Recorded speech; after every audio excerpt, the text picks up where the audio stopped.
Presiden Amerika Serikat Donald Trump menuding Presiden China Xi Jinping bersama Presiden Rusia Vladimir Putin dan pemimpin Korea Utara Kim Jong-un sedang bersekongkol melawan Amerika Serikat saat menghadiri parade militer akbar di Beijing pada Rabu kemarin.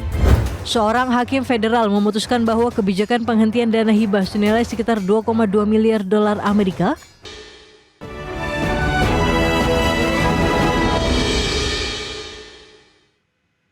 Presiden Amerika Serikat Donald Trump menuding Presiden China Xi Jinping bersekongkol dengan Vladimir Putin dan Kim Jong-un untuk melawan Amerika Serikat.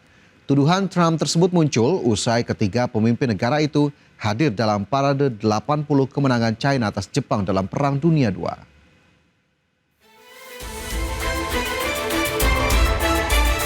Presiden Amerika Serikat Donald Trump menuding Presiden China Xi Jinping bersama Presiden Rusia Vladimir Putin dan pemimpin Korea Utara Kim Jong-un sedang bersekongkol melawan Amerika Serikat saat menghadiri parade militer akbar di Beijing pada Rabu kemarin.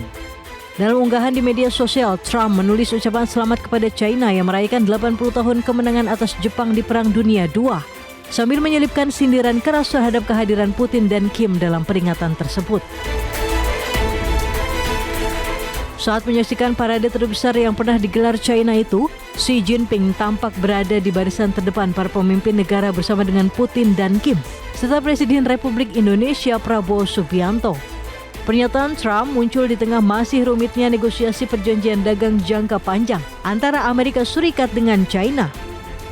Adapun pada awal bulan ini, Trump menandatangani perintah eksekutif yang memperpanjang gencatan tarif selama 90 hari dengan China.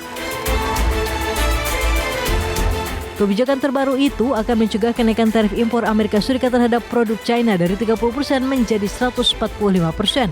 Sementara tarif masuk ke China terhadap produk Amerika Serikat tetap 10% dan tidak melonjak menjadi 125%.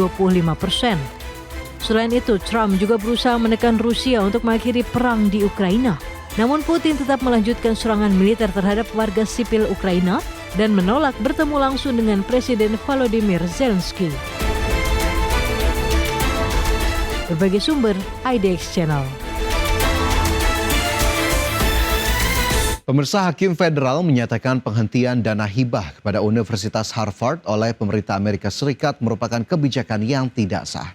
Keputusan tersebut menjadi awal bagi berakhirnya konflik antara pemerintah Amerika Serikat dan Universitas Harvard.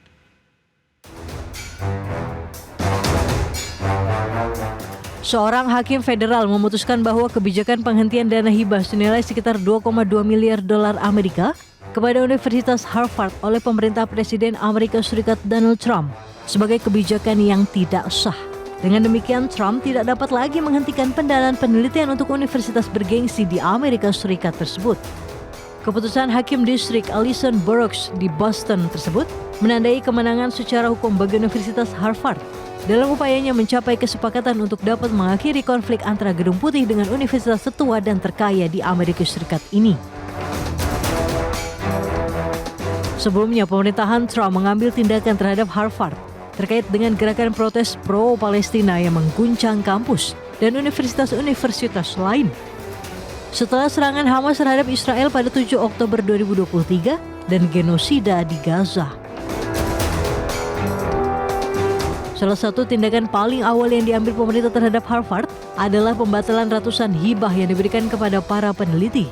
Penghentian dilakukan dengan alasan bahwa universitas tersebut gagal melakukan upaya yang cukup untuk mengatasi pelecehan terhadap mahasiswa Yahudi di kampus.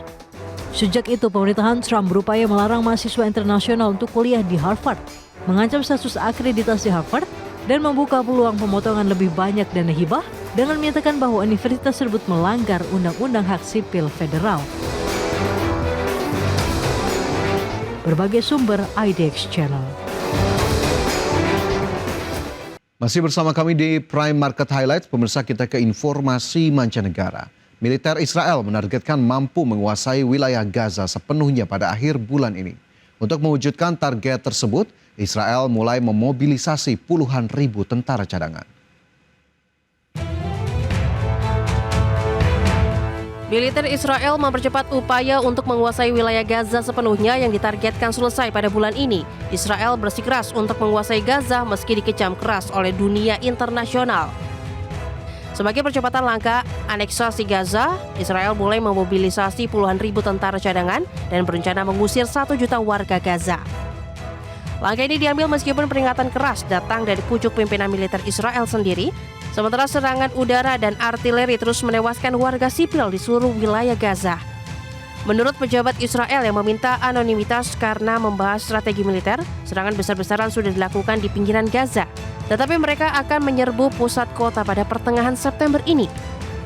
Pemerintahan Perdana Menteri Benjamin Netanyahu mengatakan serangan harus terus dilancarkan hingga kelompok Hamas kehilangan semua kekuasaan dan senjata yang dimiliki. Netanyahu mengatakan semua yang berawal dari Gaza juga harus berakhir di Gaza. Berbagai sumber, IDX Channel. Kecelakaan tragis terjadi di Portugal yang melibatkan kereta gantung di kawasan wisata populer di ibu kota Lisbon. Akibat peristiwa tersebut, sedikitnya 15 orang tewas dan 18 lainnya luka-luka. Bersama kami, pemirsa, Amazon menggelontorkan investasi jumbo di Selandia Baru. Melalui Amazon Web Services, raksasa teknologi asal Amerika Serikat itu menyiapkan pusat data senilai 4,4 miliar dolar Amerika untuk memperluas infrastruktur komputasi awan di kawasan Asia Pasifik. Amazon Web Services, raksasa teknologi asal Amerika Serikat, menyiapkan pusat data senilai 4,4 miliar US dollar untuk memperluas infrastruktur komputasi awan di kawasan Asia Pasifik. Dilansir dari Forbes, pusat data baru ini akan memberikan keleluasaan bagi pelanggan AWS seperti Xero dan KiwiBank untuk menjalankan beban kerja kecerdasan buatan, menyimpan data, serta mempercepat layanan digital mereka. Wakil Presiden Layanan Infrastruktur Amazon Web Service, Prasad Kalyanaraman, menyebut proyek tersebut bakal membantu organisasi di Selandia Baru mempercepat transformasi digital di tengah lonjakan permintaan cloud. Amazon memberikan proyek ini akan menciptakan lebih dari 1.000 lapangan kerja baru dan menambah nilai ekonomi hingga 10,8 miliar dolar Selandia Baru. Meski belum diungkapkan lokasi maupun jadwal pembangunan, Amazon memastikan pusat data itu akan memanfaatkan energi terbarukan dari ladang angin terbesar di negara tersebut, sekitar 150 km dari Wellington. Adapun investasi di Selandia Baru ini juga menjadi bagian dari strategi Amazon memperkuat pijakan di Asia Pasifik. Sebelumnya, perusahaan telah menyiapkan lebih dari 50 miliar US dollar untuk memperluas infrastruktur digital di Australia, Jepang, Singapura, Malaysia, dan Thailand. Berbagai sumber, IDX Channel.